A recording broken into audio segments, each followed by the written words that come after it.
Hai hello, salam sejahtera Malaysia. Selamat datang ke channel Fels Lifestyle. Tuan-tuan dan puan, ramai yang mula bercakap berkaitan dengan isu Tita Edendum. Setelah kemenangan rayuan Najib 21 pada 6 Januari, rupanya ramai yang telah mengeluarkan kenyataan, respon dan pandangan. Ada yang mengecam kerajaan, ada yang mengecam menteri di dalam kerajaan. Sampai mereka kata ada Tita Edendum disembunyikan, ada subhat lah dan macam-macam lah. Tapi pada akhirnya Menteri UMNO sedia beri keterangan di mahkamah isu Tita Edendum. Nah, di sini mungkin rakyat menimbulkan pertanyaan ataupun persoalan. Adakah Menteri UMNO benar-benar menyembunyikan Tita Edendum? Dan kalau benar, siapa Menteri UMNO itu? Dan adakah Menteri UMNO ini akan ditangkap? Nah, saudara-saudara, setakat ini bagi saya mustahil untuk perkara ini berlaku. Takkanlah Menteri UMNO nak menyembunyikan Tita Edendum. Nah, lagipun kerajaan sudah membuat kenyataan melalui Fahmi Fadzil bahawa kerajaan tidak menyembunyikan Tita Edendum. Dalam satu artikel, Menteri-Menteri UMNO menyatakan kesediaan untuk memberi keterangan kepada Mahkamah Tinggi jika diperlukan dalam kes semakan kehakiman bagi mengesahkan kewujudan tita tambahan Edendum berkaitan bekas PM Najib Razak. Setiausaha Agung UMNO Ashraf Wajdi Dusuki berkata, perkara itu antara yang dibincangkan dan diperincikan dalam mesyuarat Majlis Kerja Tertinggi UMNO. Menteri-menteri yang mewakili UMNO bersedia untuk memberi kerjasama kepada Mahkamah Tinggi kelak jika diperlukan untuk memberi keterangan, katanya pada sidang media. Jelasnya UMNO yakin bahawa Mahkamah Tinggi akan bertindak bebas dan adil untuk menilai keabsahan kewujudan Tita Edendum tersebut. UMNO merakamkan rasa syukur dan menghormati keputusan mahkamah rayuan yang membenarkan permohonan Najib untuk memulakan prosiding semakan kehakiman bagi mengesahkan kewujudan Tita Edendum. Saudara-saudara yang saya amat hormati, selamat datang ke channel Fels Lifestyle. Berkaitan dengan Tita Edendum, sudah pasti ramai yang mula bercakap. Tapi yang paling mengejutkan adalah kenyataan Khairi Jamaluddin baru-baru ini yang mendakwa bahawa Menteri UMNO menyembunyikan Tita Edendum. Khairi Jamaluddin juga mendakwa Menteri UMNO bersubahat di dalam menyembunyikan Tita Edendum. Sesuai dengan satu tajuk berita sebelum ini, Menteri UMNO sorok Tita Edendum Najib, kata Khairi Jamaluddin. Khairi menuduh Menteri Undang-Undang Azalina Othman bersubahat menyembunyikan dokumen tambahan berkaitan dengan Tita Edendum.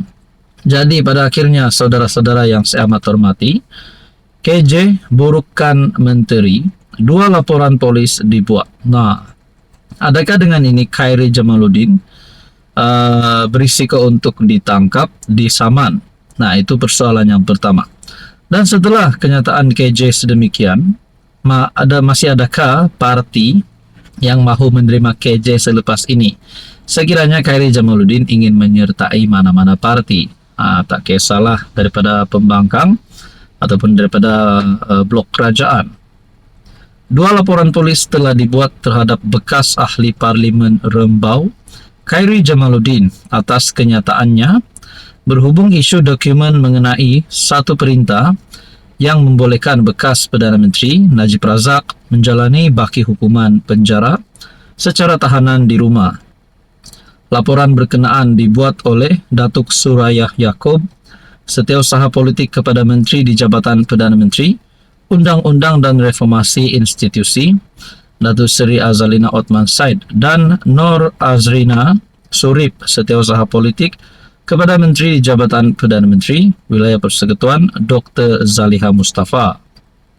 Laporan dibuat secara berasingan masing-masing di Putrajaya dan Sentul di Kuala Lumpur.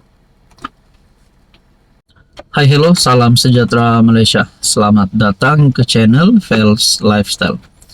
Ini satu berita tergempar ataupun mungkin satu peletakan jawatan yang mengejutkan.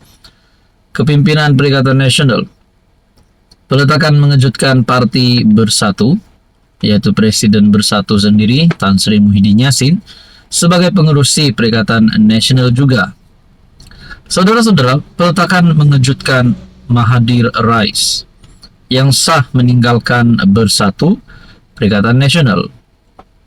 Setiausaha Bersatu Wilayah dan Setiausaha Perikatan Nasional Wilayah Persekutuan, Dr. Mahathir Mohamad Rais mengumumkan keputusannya melepaskan kedua-dua jawatan berkenaan selain keahliannya dalam parti itu berkuat kuasa serta-merta.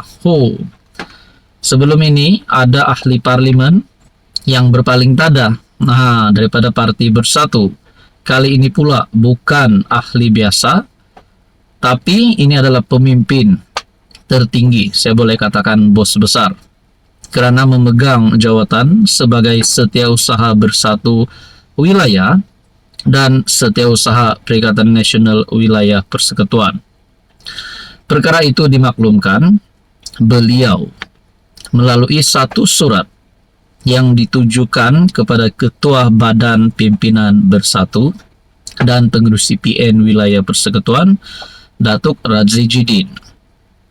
Saya dengan ini melepaskan jawatan selaku Setiausaha Bersatu Wilayah dan Setiausaha Perikatan Nasional Wilayah Persekutuan, serta juga mengumumkan peletakan keahlian dalam bersatu, berkuat kuasa serta-merta. Beliau bagaimanapun tidak mengulas sebarang sebab mengenai tindakannya. Sebelum ini dalam laporan sebuah portal, Mahathir memaklumkan perjuangan sudah tidak selari sebagai antara sebab tindakan itu diambil. Dalam masa sama, beliau memaklumkan akan menunaikan umrah pada 22 Januari dan keputusan mengenai masa depannya termasuk menyertai mana-mana parti akan dibuat selepas itu. Nah, di sini mungkin ada persoalan yang timbul. Adakah Mahathir Mohamad Rais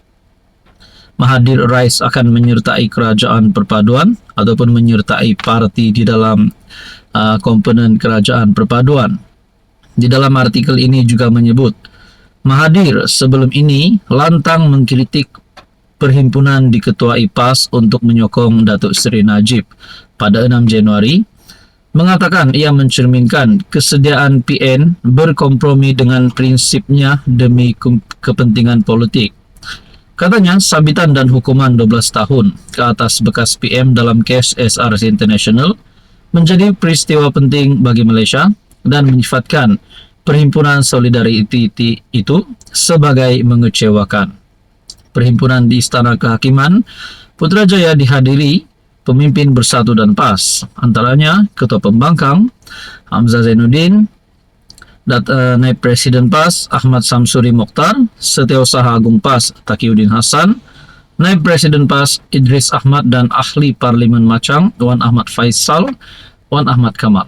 Adakah dikarenakan Perhimpunan Solidariti ini Mahathir Rais letak jawatan dan keluar daripada parti?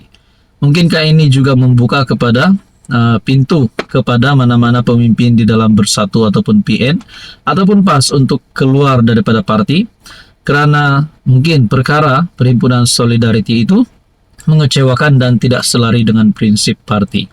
Saudara-saudara, apa komen Anda?